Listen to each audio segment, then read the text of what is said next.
우리가 그 하나님을 의지하고 믿음으로 나아간 데 있어서 정말 기도해야 되고 또 하나님 앞에 그 믿음으로 간구해야 되지만 우리가 원하는 대로 또 우리의 소원대로 하나님 응답하는 건 결코 아닙니다. 만약 우리가 내가 원하는 대로 하나님 응답하시기를 고집한다면 그것이 기도주의로 빠지게 됩니다.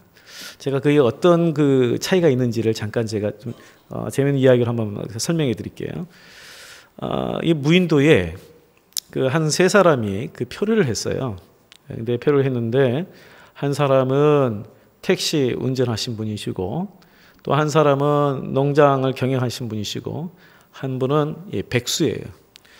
근데 이제 무인도니까 해변가를 걸으면서 뭐 이렇게 물 떠먹는 게 없을까 찾다 보니까 이 호리병 하나 발견했는데 이 호리병을 발견해가지고 이제 이게 물 떠먹어야지 하면서 이게 뚜껑을 열었더니 이게 이제 소위 말한 이 요술 이 호리병이라 이 요정이 나타나가지고 고맙다고 내가 소원 하나씩 들어주겠다고.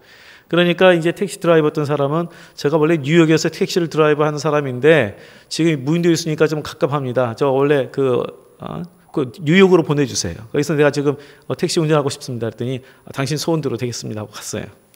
그 다음 사람이 이제 농장을 경영하는 사람인데 마찬가지로 저는 지금 농장을 운영하는 사람인데 여기 있으면 안 됩니다. 그러니까 농장 경영하고 있으니까 보내주세요 했더니 그럼 당신 소원대로 보내주겠습니다. 세 번째 백수였어요. 백수한테 당신 뭐 해주길 원합니까? 하니까 이 사람이 아무 말 안 하고 가만히 생각하더래요. 그래서 아니 뭐 해줄까 했더니 가만히 하면서 뭐라 하냐면 좀 심심합니다. 아까 그 두 사람 다시 불러주세요. 이러더니 이게 기도주의예요. 내가 원하는 대로만 다 응답되면요 이런 일이 나타나요. 그래서 하나님께서는 내가 원하는 대로 응답하는 게 아니라 우리에게 필요한 대로 응답하시고 주의 뜻대로 응답하시는 거예요. 이 소돔과 고모라의 멸망 이후에 아브라함이 그동안 20여 년간을 거주했던 이 헤브론 마므레 지역에서 어디로 이사했냐면 그랄이라는 곳으로 이제 이사를 합니다. 이제 이사를 했어요. 그 당시에 목축업을 했기 때문에 아무래도 좋은 목초지를 구하기 위해서 간 겁니다. 그런데 여기저기 이렇게 옮겼다는 것은 아직까지도 하나님께서 그에게 약속하셨던 그 땅, 거기는 들어갔지만 아직 약속을 온전히 취하지 못했다는 것을 알 수가 있습니다. 이처럼 이 아브라함이 약속은 받았지만 현실적으로 이것을 취하지 못한 그런 상황임에도 불구하고 아브라함은 약속을 이루실 하나님을 믿었습니다. 이게 중요해요. 비록 당장 지금 20년이 지나도 당장 지금 뭔가 눈으로 보이는 어떤 약속의 성취는 없다 할지라도 신실하신 하나님을 믿었어요. 그랬더니 하나님께서 뭐라면 그 믿음을 그의 의로 여기셨더라. 우리는 당장 눈에 뭔가 보일 때에 하나님이 역사하셨다 이렇게 말하지만 그러나 눈에 보이지 않냐고 장기적으로 그것이 응답되지 않을 때도 신실하신 하나님을 믿고 나아가는 그 믿음이 하나님께서 기뻐하시는 믿음이고 그 믿음이 능력이 있다는 것입니다. 그런데 이 본문에 보면 아브라함이 그 한 가지 약점이 또 있었어요. 그가 이 두려움에 대한 약점이 있어요. 두려움에 대해서 두려움이 임박하면 이 두려움의 감정을 잘 극복을 못해요. 처음에 이 아브라함이 20여 년 전에 가나안 정착을 했을 때에 그 땅에 기근이 있어가지고 애굽으로 내려갔습니다. 이집트로 내려갔는데 그 당시 애굽 왕 바로에 의해서 내 목숨이 혹시나 잃어버릴까 해서 왜냐하면 이 아내 사라가 굉장히 미인이었나 봐요. 그래가지고 뭐라 그러냐면 내 누이라 이렇게 이야기하라고 하니까 그런 줄 알았죠. 그래가지고 그때 또 이 바로가 그걸 보고는 이 참 어떻게 하면은 또 이 누이라는 사람하고 결혼할까 이런 생각을 했다가 하나님께서 막으신 일이 있었습니다. 그런데 오늘 본문에 보면 20년이 지난 지금에 또 이런 일이 한 번 또 반복이 돼요. 그라라는 곳은 이 블레셋 지역입니다. 블레셋 지역인데 그곳에 가서 똑같은 실수를 합니다. 바로 나의 누이라고 하니까 이 그랄의 왕이 그러면 저 사람에 대해서 좋은 호의를 갖고 있었는데 하나님께서 꿈에 나타나서 그 사라를 건들지 마라. 만약에 그렇게 되면 너 다 죽는다. 이 꿈에서 이야기하셨어요. 그러니까 이 블레셋의 왕이 깜짝 놀라서 아브라함을 불러서 이야기한 내용이 그거 아닙니까? 아비멜렉이 8절에 처음에 우리가 읽었던 말씀이죠. 그날 아침 일찍 일어나 모든 종들을 불러 그 모든 일을 말하여 들려주니 그들이 심히 두려워하였더라. 하나님께서 그 이야기를 하니까 심히 두려워했어요. 그래서 불러가지고 이 아브라함을 건들지 마라 하고 오히려 그에게 많은 선물을 준 내용이 오늘 본문에 나와 있습니다. 자, 여기서 근데 왜 아브라함이 이렇게 반복해서 잘못을 행했을까요? 자기 아내를 자기 누이라고 이야기하면서 왜 이렇게 속였을까요? 20년 전에 했던 그 잘못을 20년 후에 이 잘못을 또 반복했고, 성경은 왜 그것을 한 번 정도 기록하면 될 걸 왜 두 번이나 이 부분에 대해서 기록했을까? 아브라함이 반복해서 이렇게 잘못을 저지른 이유는 아까 말했지만 두려움 때문입니다. 두려움. 그가 믿음이 20년 동안 많이 성숙했어요. 하나님께서 그에게 참 큰 믿음을 갖도록 하셨어요. 그런데 아직 그가 극복하지 못했던 부분이 뭐냐면 두려움에 대한 이 감정을 극복하는 부분이었어요. 11절 이하에 보면 왜 그가 이렇게 거짓말했는지에 대해서 이야기합니다. 11절에 보시면 아브라함이 이르되 이곳에서는 하나님을 두려워함이 없으니 내 아내로 말미암아 사람들이 나를 죽일까 생각하였다. 그래서 거짓말했다라고 이야기합니다. 두려워했다. 두려움이 우리를 엄습하면요, 그동안에 나와 함께 하셨던 하나님, 전능하신 하나님, 이 하나님을 잊어버려요. 그게 어디에 나와 있냐면 또 우리가 잘 아는 엘리야 선지자. 엘리야 선지자 우리 잘 아시죠? 갈멜산에서 850명의 바알 선지자와 아세라 선지자와 대결해서 이겼죠. 850대 1로 이겼습니다. 뿐만 아니라 어떻게 했어요? 3년 6개월 동안 비가 내리지 않는데 하나님 앞에 기도함으로 말미암아 기근이 해결됐어요. 자, 영적으로도 850대 1의 승리를 대승을 거두고 그리고 하나님 앞에 기도했더니 기근이 해결되는 역사를 얻었어요. 그런데 그 다음 날 이세벨이 협박을 했어요. 사람을 보내가지고 그 다음 날까지 너 안 죽이면 신이 나를 벌해도 나는 좋다. 너 죽일 거다. 이렇게 말하니까 아니 그 뛰어났던 엘리야가 어디로 도망가냐면 북왕국 이스라엘에서 남왕국 유다 제일 끝에 도시 브엘세바로 도망을 가서 거기서도 광야로 하루길을 더 가가지고 거기서 어떻게 했습니까? 로뎀 나무가 앉아가지고 죽기를 원했어요. 한번 생각해 보세요. 하나님께서 그에게 베푸셨던 하늘로부터 불을 내려서 제단에 태워가지고 이러한 대승을 거두게 하시고 그의 기도에 응답하셔서 하늘에서 비가 열리는 그런 역사를 보여주셨음에도 불구하고 두려움 때문에 한 여인이 죽이겠다 하니까 그 두려움 때문에 멀리 도망가가지고 로뎀나무 아래서 죽기를 청했다. 우리가 로뎀나무 하니까 굉장히 좋은 나무로 생각하는데 쌀이나무 같은 거예요. 높이가 한 1m밖에 안 돼요. 그러니까 거기에서 했다는 것은 거기에 그냥 뒤집어져가지고 이렇게 죽기를 청한 거예요. 이렇게 막 아주 큰 숲 같은 데서 앉아가지고 이렇게 한 게 아니에요. 자, 이것을 보면서 야, 어떻게 이게 가능할까? 그렇게 하나님의 역사하시고 아브라함도 그렇게 하나님이 함께 하시고 역사하시고 인도하셨는데 이 엘리야에게도 하나님께서 그런 놀라운 은혜를 베풀어 주시고 역사하셨는데 왜 이렇게 하루아침에 무너질까? 결국 우리의 연약함을 다시 한번 말하는 거죠. 능력은 우리에게 있는 게 아니라 누구에게 있습니까? 하나님에게 있습니다. 우리가 아무리 이전에 훌륭한 신앙을 하고 뛰어난 믿음을 가졌어도요, 바로 지금 하나님으로부터 공급받는 삶이 되지 않으면 얼마든지 무너질 수 있는 것이 바로 우리예요. 우리는 하나님의 은혜가 필요해요. 하나님께서 도우시지 않냐고 인도하시지 않으면 우리가 주어진 삶들을 이길 수가 없어요. 그것이 바로 글 아래 나오죠. 참 아브라함이 인간적인 처세술로 그 위기를 넘기려고 했어요.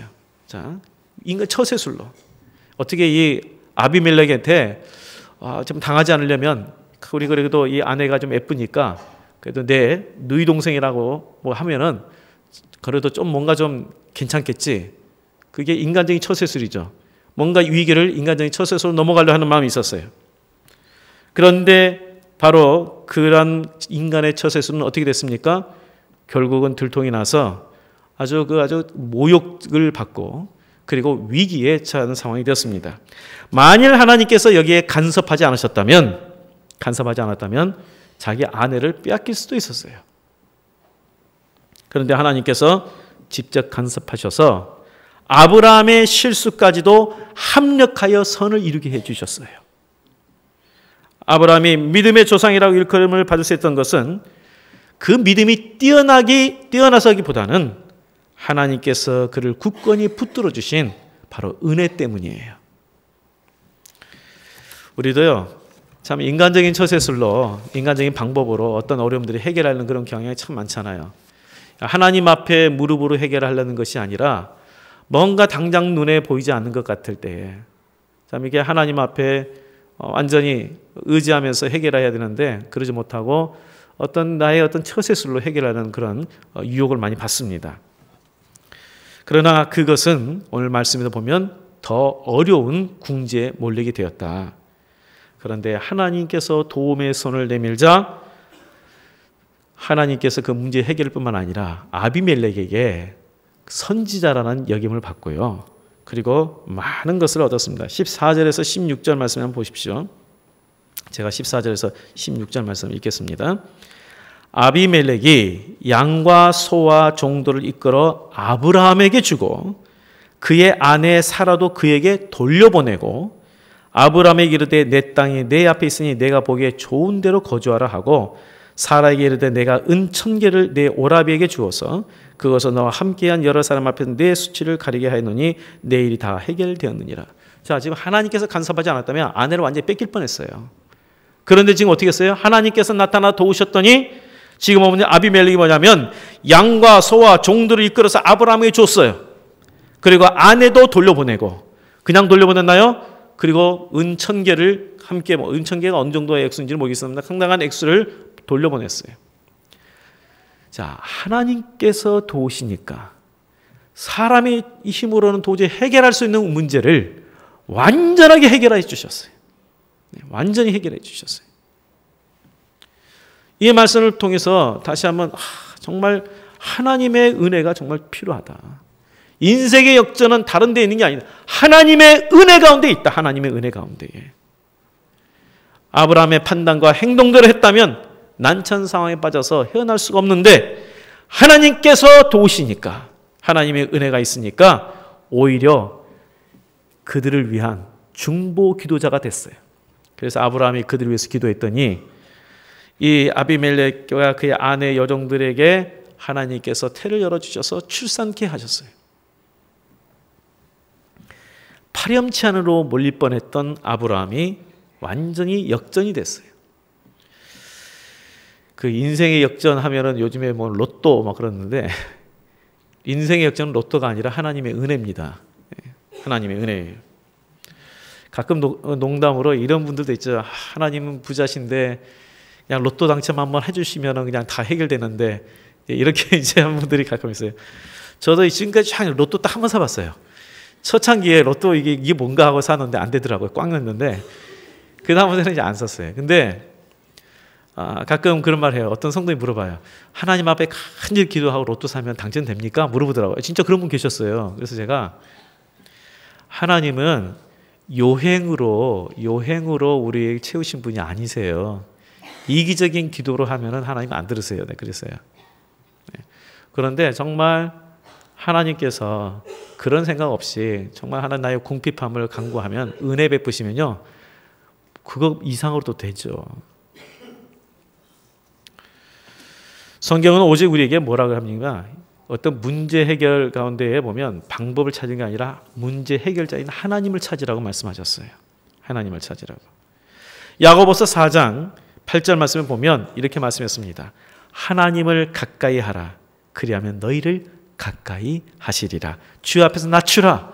그리하면 주께서 너희를 높이시리라. 하나님께 가까이 해주신대요. 가까이. 사실 오늘 그 한종지 선거하고 예배 드리기가 참 힘드네요, 사실. 우리의 마음들이 그냥 하나님께 집중돼야 되는데 사실 그렇지 못하는 분산이 많이 된 것 같아서. 그런데 오늘 다시 많은 걸 하지 않겠습니다. 딱 한 가지. 네. 뭐가 필요하냐면 우리에게는 하나님의 은혜가 필요하다. 근데 이 하나님의 은혜를 구하기 위해서 우리가 어떻게 해야 됩니까? 일단 두려움의 감정을 이겨야 된다. 두려움의 감정을 이겨야 된다. 하나님을 의지하는 데 있어서 우리에게 가장 하나님의 역사를 경험하는 데 있어서 우리에게 방해된 것이 뭐냐면 두려움과 염려라는 감정이에요. 두려움과 염려라는 감정. 그래서 예수님께서 우리에게 말씀하셨잖아요. 염려하지 마라. 염려하지 마라. 그리고 또 하나님께서 여호수아에게도 말씀했죠. 너는 두려워하지 마라. 마음을 강하고 담대히 하라. 내가 너와 함께하느니라.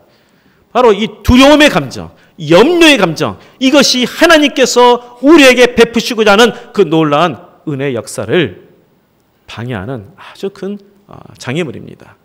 그래서 하나님 앞에 하나님 저에게 평강을 주시고 하나님을 신뢰하는 믿음을 허락하여 주옵소서. 그럴 때 하나님께서 우리에게 베푸시는 그 은혜를 받아 누릴 수가 있는 것입니다. 그리고 하나님의 은혜가 임하면 우리의 힘으로 어떻게 할 수 없는 그 부분들이 해결될 뿐만 아니라 오늘 이 아브라함의 사건을 통해 보셨죠.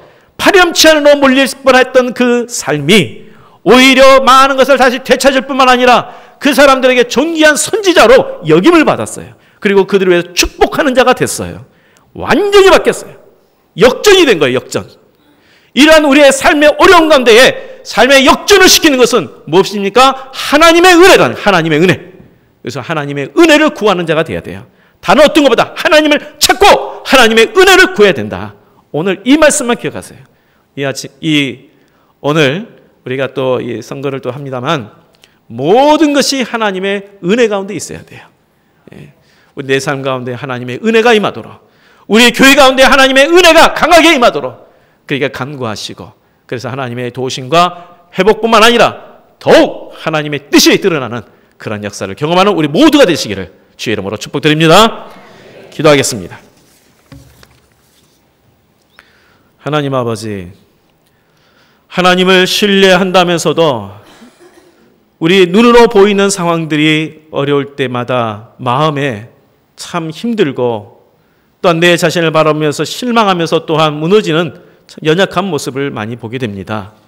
아버지 하나님, 그때마다 이 아브라함에게 베푸셨던 그 은혜를 우리에게 허락하여 주시옵소서. 우리의 연약함을 치료해 주실 뿐만 아니라 더 강하게 하여 주시옵시고, 참으로 다른 사람을 오히려 축복하며 또한 하나님의 그 능력을 증가할 수 있는 그런 삶이 될 수 있도록 저희들을 붙들어 주시옵소서. 하나님 아버지, 계속해서 또한 간구하는 것은 우리 교회의 일꾼을 뽑는 일들을 감당하고 있는데 하나님의 온전한 뜻, 하나님의 인도하심이 있게 하여 주셔서 우리 교회가 더 견고히 서게 하여 주시옵소서. 모든 것 주께 다 얻고 예수님의 이름으로 기도합나이다. 아멘.